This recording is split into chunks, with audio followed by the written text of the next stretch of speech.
Hello there! Welcome to my first book review video. Today I will be reviewing the book titled Lore. So let's get straight into it. First things first, let's look at the book cover. I think it's really nice. I hope you can see it. It has this Medusa statue and all the little white snakes and golden letters and the eye in the middle of the letter O. It's really nice. I like it a lot. Now it is a bit misleading because the character of Medusa does not appear in the story.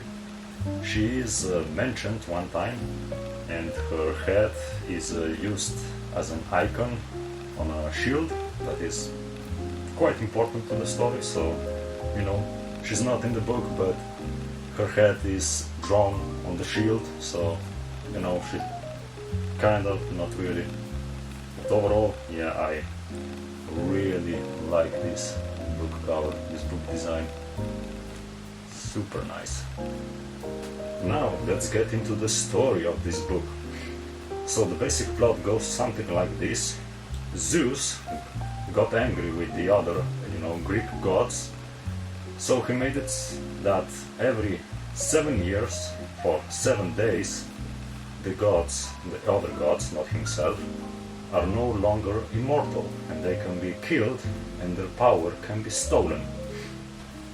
So because this book is about Greek mythology, you would think that it takes place in Greece, but no. All the book takes place in New York City in the USA. So the main character in this book is called Lore, and we meet her in an illegal boxing ring under some Chinese restaurant in New York City, because of course we do. And her backstory goes something like this. She's the only survivor of her family.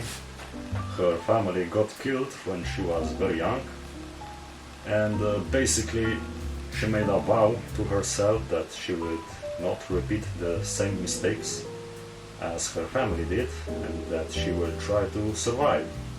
And also every major Greek god has its own so-called house.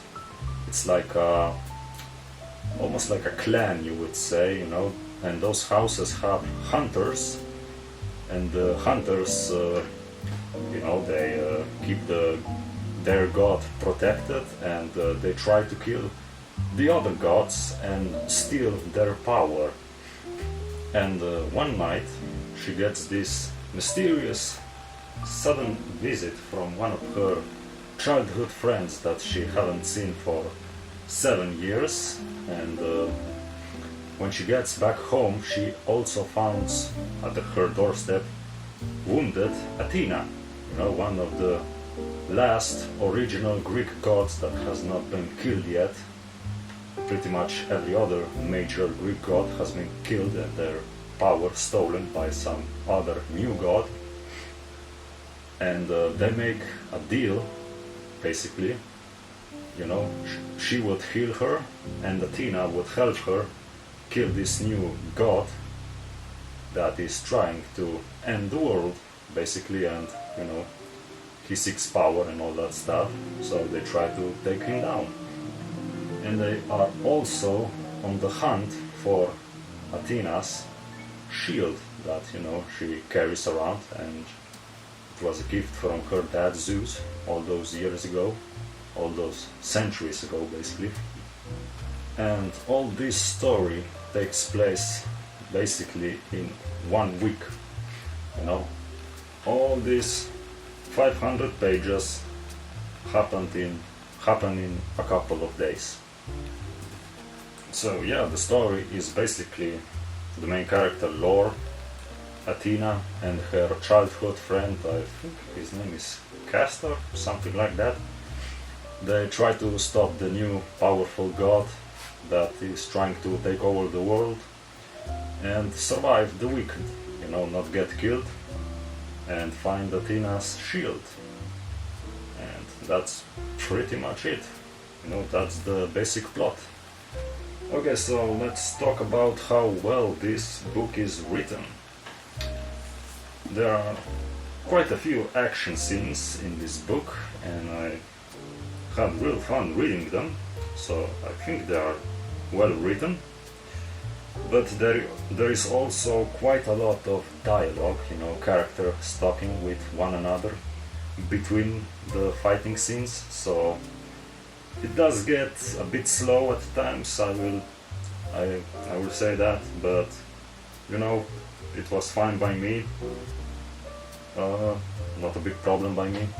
I think the start is a bit slow, you know, the first 2 chapters, something like that, when we meet Lore in that fighting ring under the Chinese restaurant. That was a bit weird, but okay, I will let it pass. And the book has almost 500 pages, so it's pretty long. Took me like 2 weeks to read it. I'm a slow reader, I don't read that fast.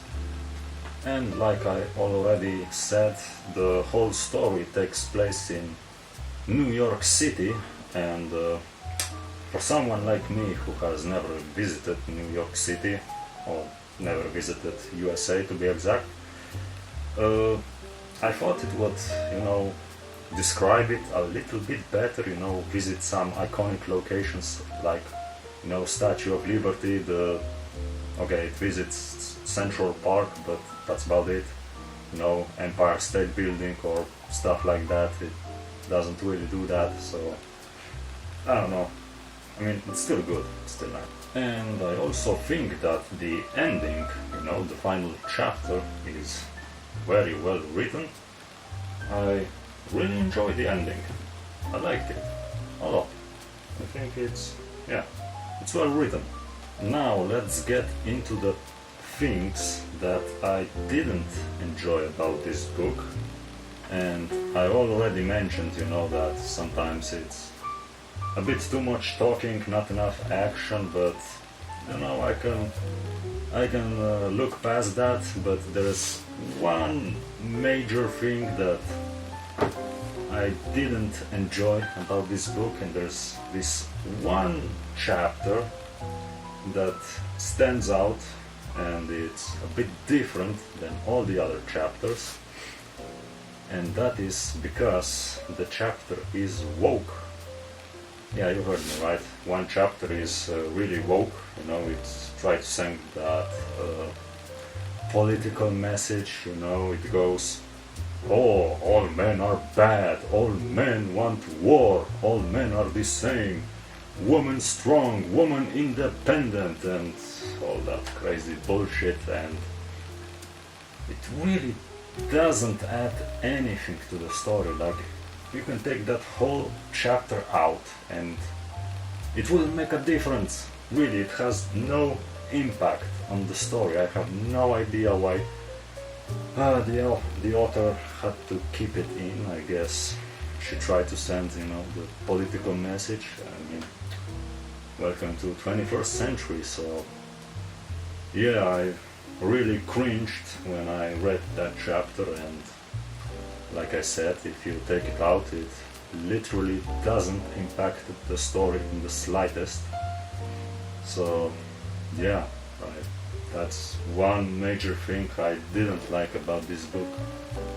Well, obviously with that woke chapter, the author tried to portray Lore, the main character, as a, you know, strong, independent woman, but it just doesn't work like that. It's cringe, it doesn't work. If you want to read a book about a strong, independent woman that is not woke, and that is also, you know, it has themes around ancient Greece and Greek mythology, I actually recommend this book. It's much better.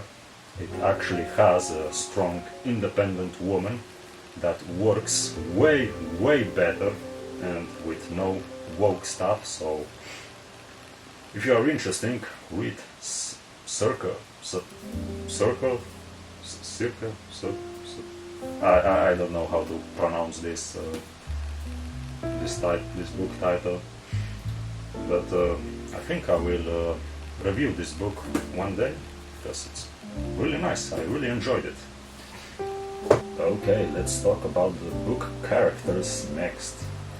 And I'm gonna be honest, they are average, like they're not bad, but they're also not really that memorable. So yeah, there are quite a lot of them, but you have this, what's it called? Like it's explained here on the last page who is who and a little bit of their backstory, so we don't get lost. That's fine.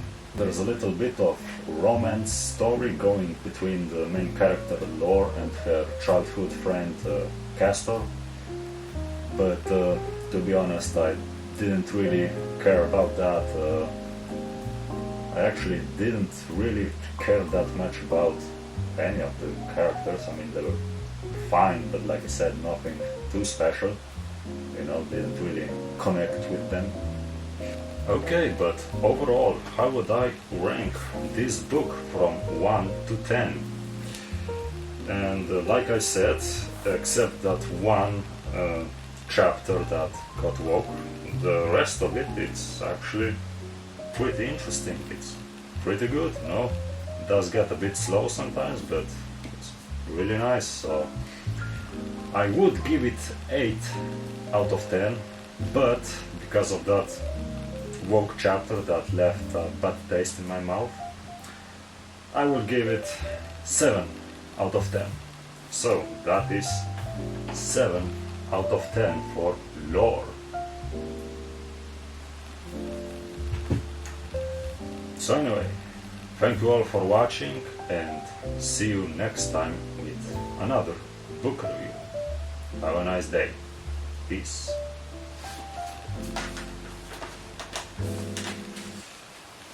Oh, it's hard to breathe in this.